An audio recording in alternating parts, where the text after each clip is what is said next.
Hello students, welcome to Educate. Today we'll be completing the chapter of the third chapter of your class 12th history NCERT और इस chapter का नाम है kinship caste and class. Up until now हमने इस chapter में ये समझा था कि बेसिकली व्हाट हैपेंस इज जो सोसाइटी उस टाइम पे थी ड्यूरिंग द वैदिक पीरियड, जब ये सारे धर्मसूत्र, धर्मशास्त्र, ऋग्वेद और साथ में पुरुष सूक्त के बारे में हमने पढ़ा था। Manusmriti important, non Kshatriya kings कि कौन से किंग्स नॉन क्षत्रिय थे। तो just to remind, non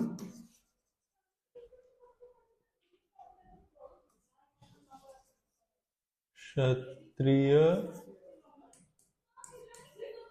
Kings, अगर आपको याद हो नॉन क्षत्रिय किंग्स में कौन थे? वी हैड द शुंगास, कन्वास और काफी हद तक सतवाहनास भी। एंड जैसे कि गौतमीपुत्र सतकर्णी, ये गौतम और वशिष्ठ से जो सेजेस थे, सप्तऋषियों में से एक, जमदाग्नि, भारद्वाज, गौतम, अत्रि, वशिष्ठ, कश्यप और विश्वामित्र, ये 7 सेजेस बताए गए हैं हमारे वैदिक लिटरेचर में। बट अगर हम यहाँ पे देखते हैं तो इन दोनों बड़े सेजेस से एंसेस्ट्री, मतलब सॉरी, अपना जो ब्लड लाइन है वो ट्रेस करते थे the Satavahanas. On top of that the Shunga dynasty and the Kanva dynasty, जो कि थ्रू एंड थ्रू ब्राह्मण थी, इसमें कोई बात का संदेह नहीं है। Secondly we also have Shungas, जिसमें आते हैं Shungas and Kanvas. Kanva dynasty, Shunga dynasty, Satavahana dynasty, Satavahana dynasty, and then after Satvahana dynasty we also have which other one? Maurya। कैसे? बेसिकली इसमें डिबेट है। बुद्धिस्ट लिटरेचर ऐसा बोलता है कि दे वर Kshatriyas, whereas Brahmanical texts clearly state that they belonged to some lower strata of the society at that point of time। Basically इस चीज को लेके डिबेट है। But even then, it should be considered that the more ancient of the texts, which were the Brahmanical texts, उनको account में लिया जाएगा, because Buddhist texts had emerged later and they were more of a moral lesson, जैसे कि हमने जटाका tales में पढ़ा था about Bodhisattva, Matanga, one of the his incarnations of Buddha as studied in the previous chapter। उसके आगे जैसे ही हमने Kshatriya kings, non Kshatriya kings के बारे में भी पढ़ा, we also read about king Drupad, जो स्वयंवर होता था, द्रौपदी का स्वयंवर हुआ था। That was another way of conducting marriage. By the way, according to Manusmriti, another important text,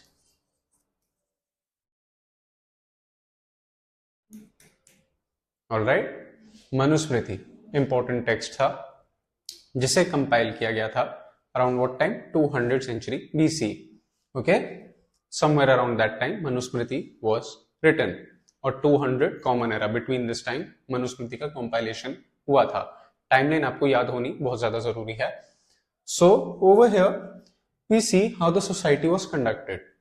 As we move towards the end of the chapter, हमने पर्शियन ट्रांसलेशन एंड पर्शियन तरीके से भी जो ट्रांसलिटरेशन या ट्रांसलेशन किया गया था महाभारत का, we also looked at that। Mahabharata and Ramayana, very important didactic, a constantly moving story with moral values and a scripture at the same time as well। Okay, so present day historians suggest the fact that the authors describe a polyandrous union। Polyandrous union, as we had studied, polyandry and polygamy, all right, different husbands at the same time or different wives at the same time।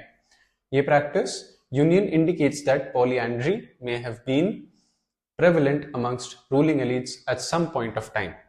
Okay, at the same time, the fact that so many different explanations are offered to the episode suggests that polyandry gradually fell into disfavor amongst Brahmins, who revoked and developed texts through the centuries. Polyandry, अब ये जो जिस episode की बात कर रहे हैं, ये किसका एपिसोड हुआ?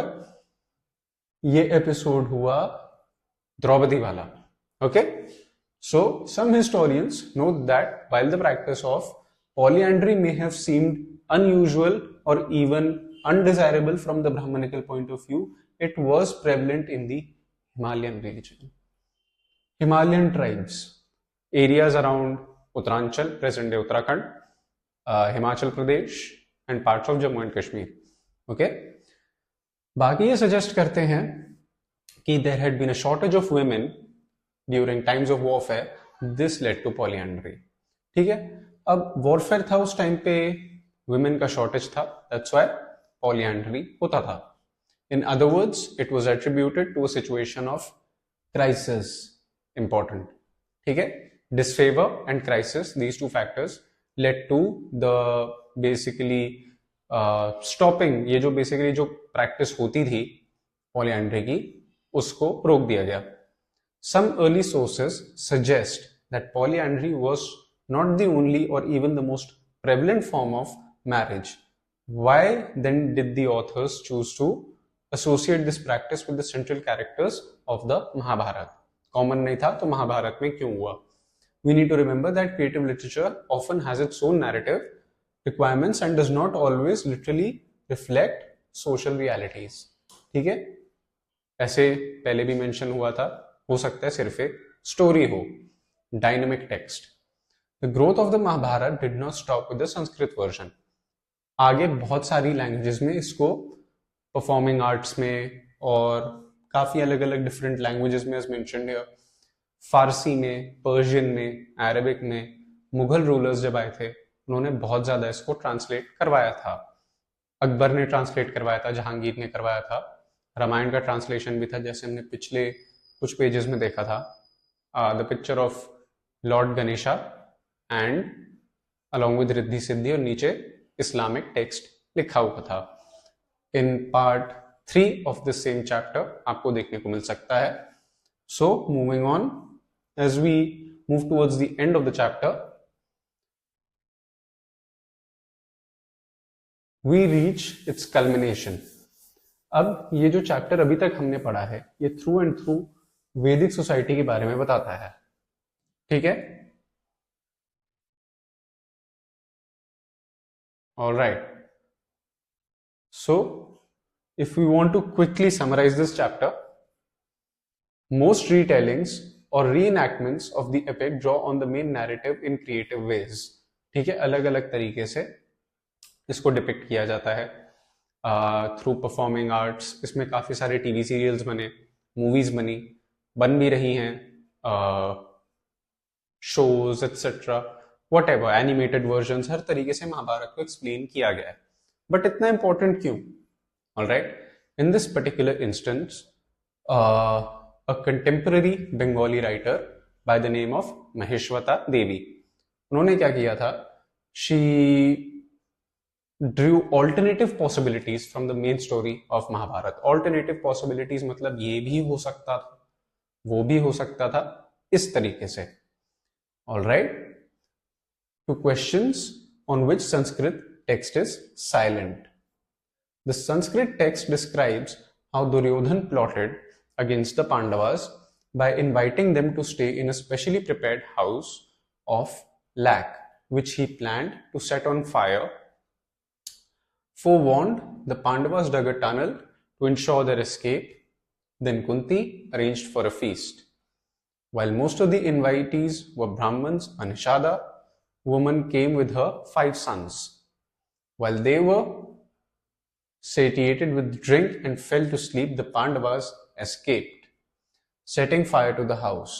When the bodies of the woman and her sons were discovered, people thought that the Pandavas were dead.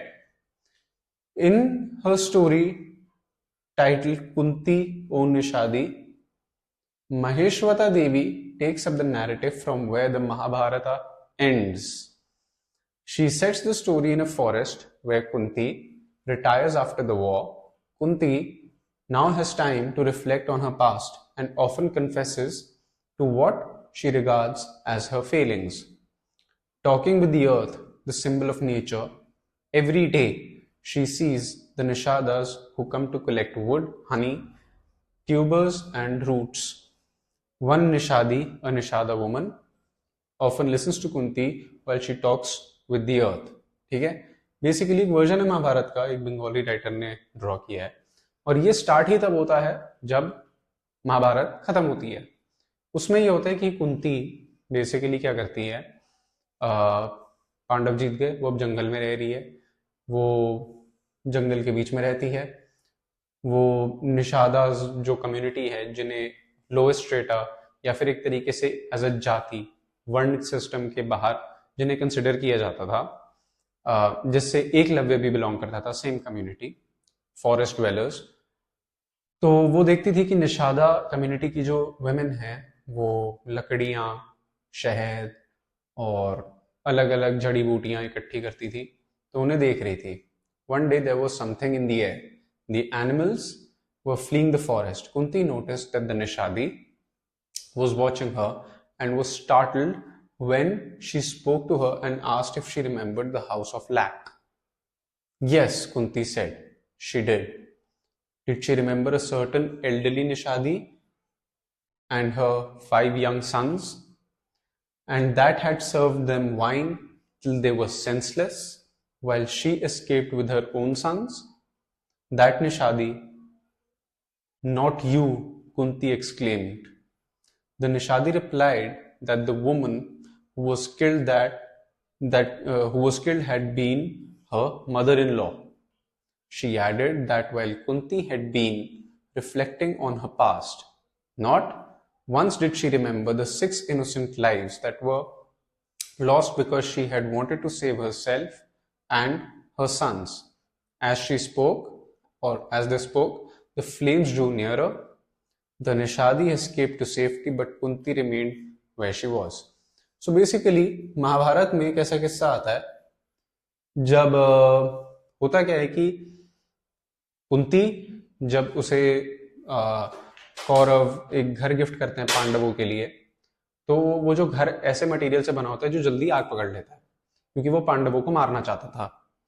सो इसमें ये हमें देखने को मिलता है दैट कुंती उस टाइम पे एक खाने का आयोजन करती है, डिनर रखती है, एक फीस्ट रखती है, जिसमें कि अधिकतर लोग ब्राह्मण होते हैं, लेकिन एक निषादी यानी कि निषादा लेडी भी आती है, और वो क्या करती है कि अपने 5 बच्चों के साथ आती है, और उन 5 बच्चों को उस निषादा औरत के साथ कुंती बहुत वाइन पिला देती है, मदिरा पिला देती है, पांडव भी पिलाते हैं, तो वो वहीं पे बेहोश हो जाते हैं। एंड मीनवाइल जितने भी ब्राह्मण और साथ के साथ पांडव चले जाते हैं, तो वो जो घर था उसको आग लगा दी जाती है, ताकि कौरवों को ये लगे कि पांडव जल के मर चुके हैं, और उसका प्लान सक्सेसफुल था। तो जैसे महाभारत खत्म होती है, उसके बाद कुंती जंगल में रह रही है, वो देखती है निषादा वेमेन वहाँ पे जड़ी बूटियाँ, लकड़ियाँ, शहद ये सब ले रहे हैं, तो वो भी अपना काम करती रहती है, वो अर्थ से बात करती रहती है। उतनी देर में कुंती देखती है कि एनिमल्स बहुत स्ट्रेंजली बिहेव कर रहे हैं, अजीब से तरीके से जानवर इधर उधर हो रहे हैं। तो उसमें क्या होता है, एक निषादा लेडी उसके पास आती है, वो कहती है कुंती को कि तुम्हें याद तो होगा कि तुमने एक निषादा लेडी को और उसके 5 बच्चों को आग लगाई थी। तो कुंती कहती है हाँ मुझे याद है। उसे अपनी आंखों पर विश्वास नहीं होता कि वो औरत जिसको उसने आग लगाई थी वो उसके सामने खड़ी हुई है। एंड एज द लेडी वो standing in front of her, कहती वो एक्चुअली उसकी मदर इन लॉ थी, उसकी सास थी, और वो उसके 5 बच्चों के साथ चली गई।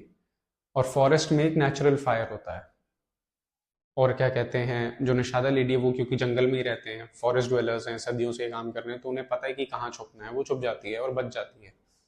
लेकिन कुंती नहीं बच पाती। ये एक ऑल्टरनेटिव एंडिंग है महाभारत की, जो एक बंगाली कंटेम्प्रेरी राइटर ने लिखी। ऑलराइट, सो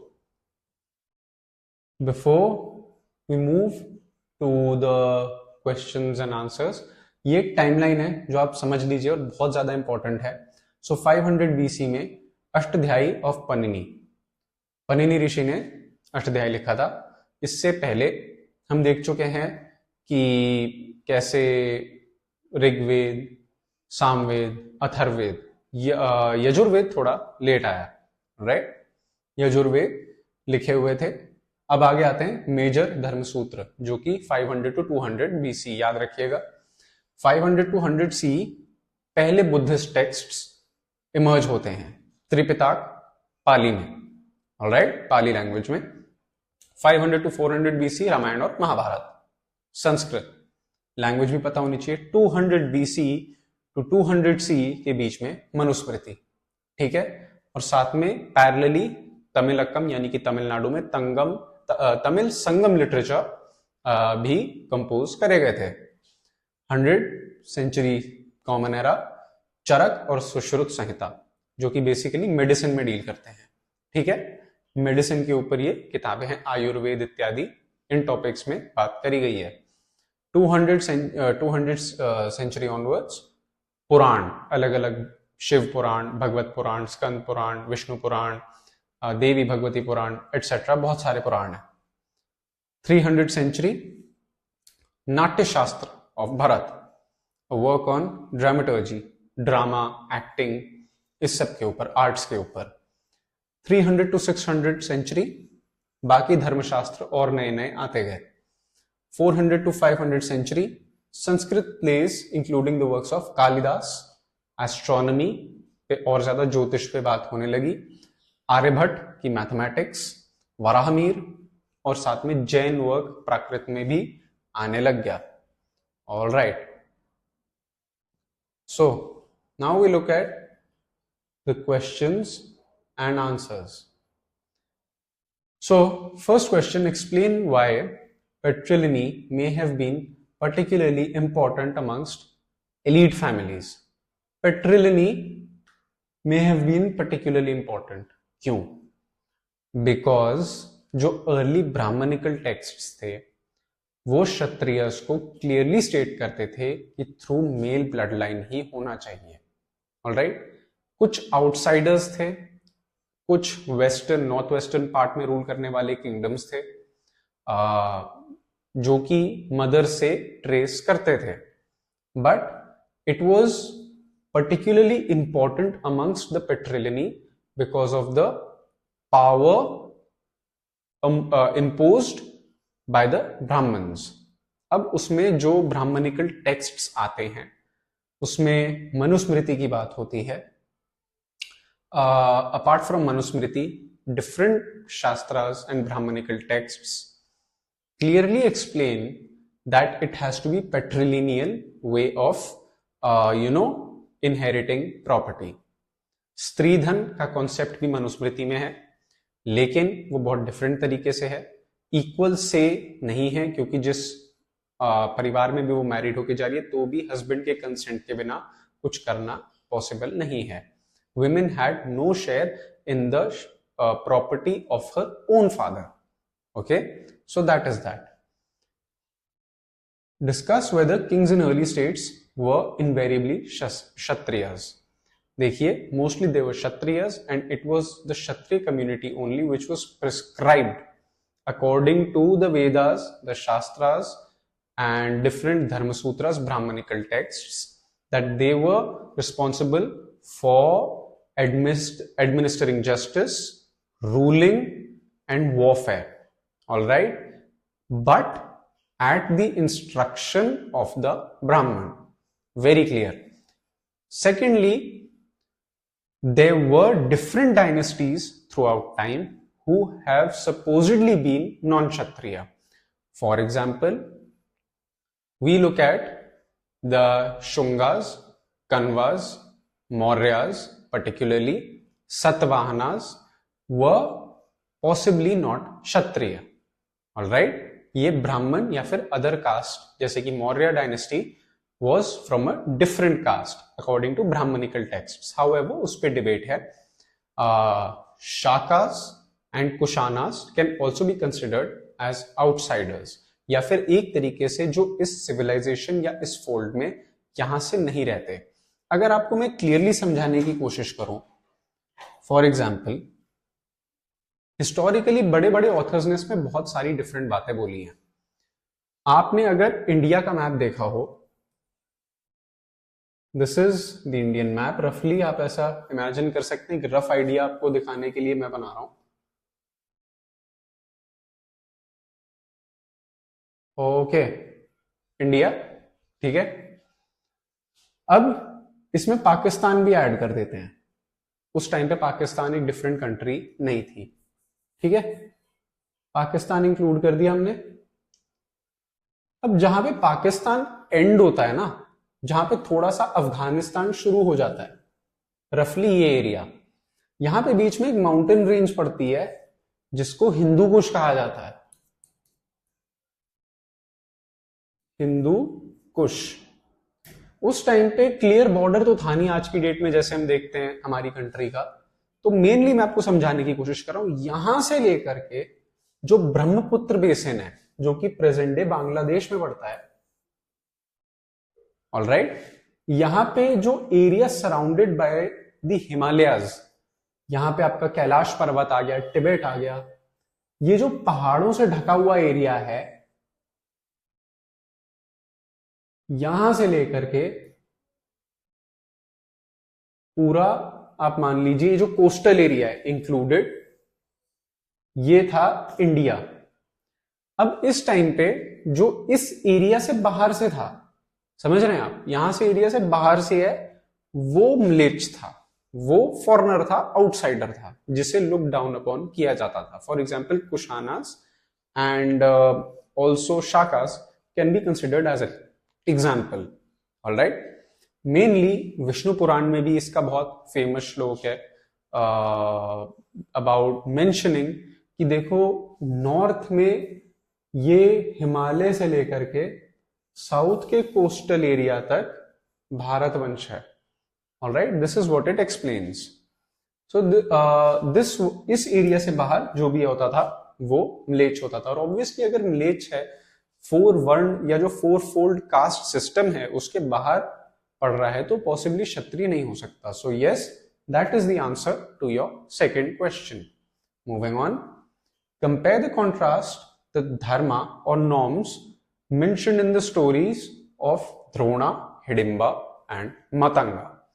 बहुत इजी क्वेश्चन है, आपको आना चाहिए, it should be on your finger tips. मैं मैप यही छोड़ रहा हूं ताकि आपको समझ में आए कि ये कॉन्सेप्ट क्या है, बिकॉज पूरा चैप्टर ही इसी के आसपास रोटेट करता है। देखिए, जो धर्म और नॉर्म्स बता रखे हैं द्रोण, हिडिंब और मतंग के बारे में, तो तीनों कैरेक्टर्स के बारे में आपको अलग अलग एक शॉर्ट नोट्स बनाने, that is how you have to write the answer. Answer लिखना है ऐसे आपको।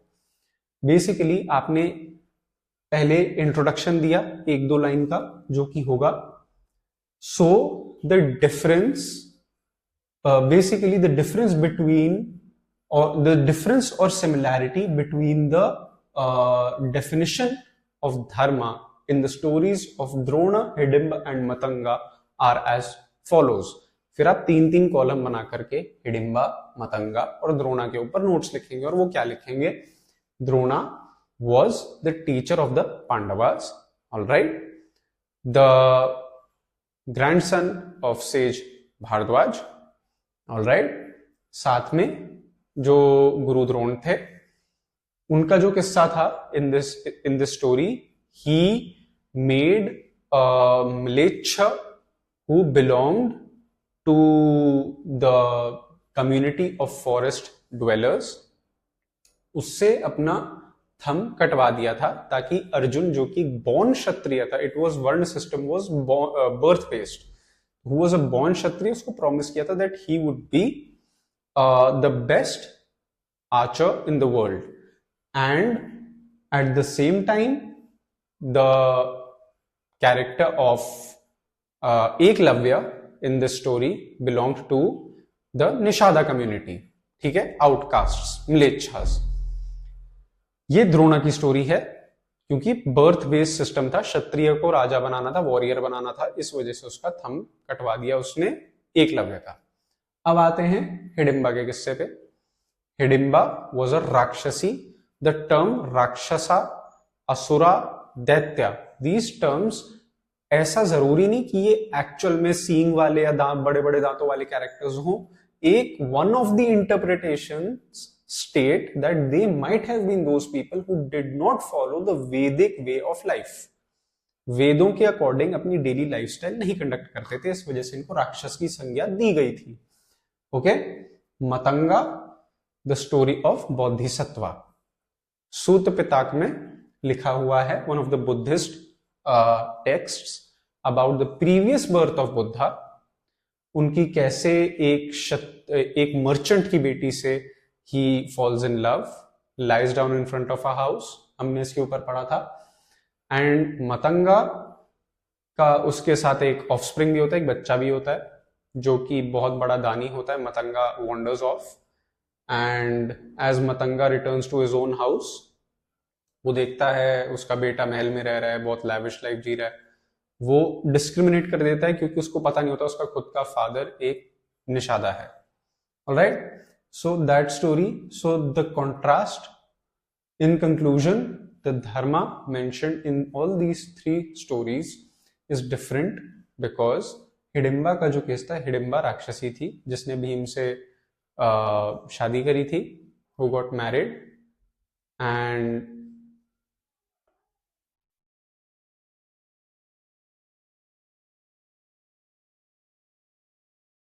apologies for the electricity inconvenience.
Might take a while. I hope the editor is okay with this.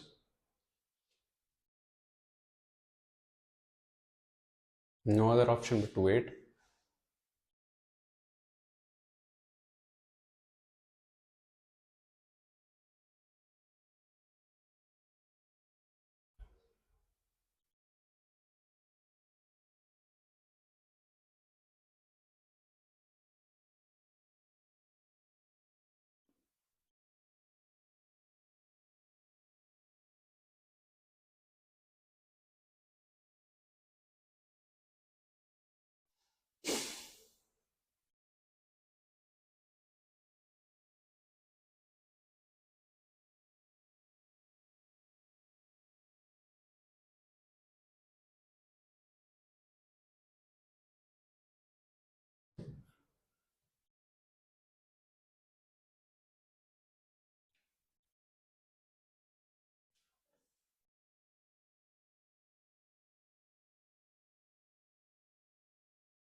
Okay, so basically ये जो story है हिडिंबा, मतंगा और साथ में द्रोणा की, इससे हमें ये देखने को मिलता है दैट जो पहली दो स्टोरीज हैं द्रोणा और हिडिंबा की, ये बेसिकली डिस्क्राइब करते हैं कि जो आउटकास्ट हैं, to keep them in their place, so called in a way to say, कि they should not be included within a civilized society. That was the core principle or the core concept of dharma.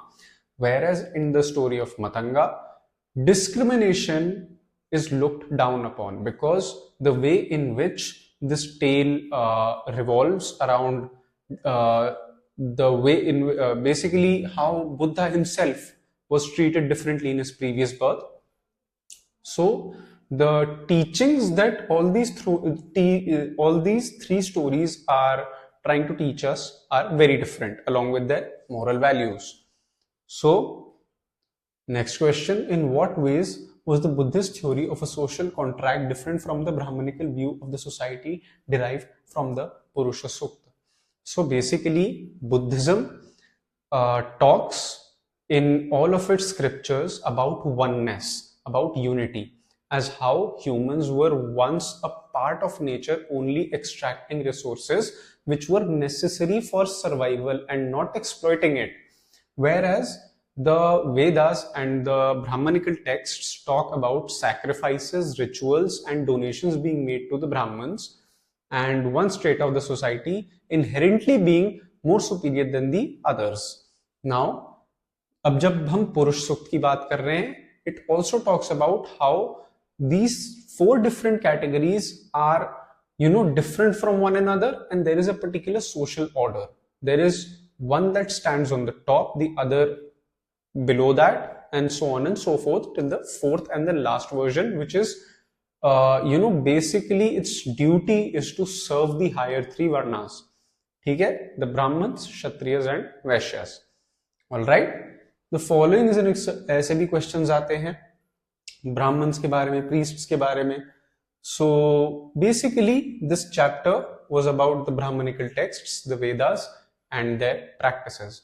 ऐसे questions आएंगे अगर आपको ये आपने एक story form में और सारे टाइमलाइन को याद करके किया है, then this chapter can be considered as one of the easiest chapters in the book.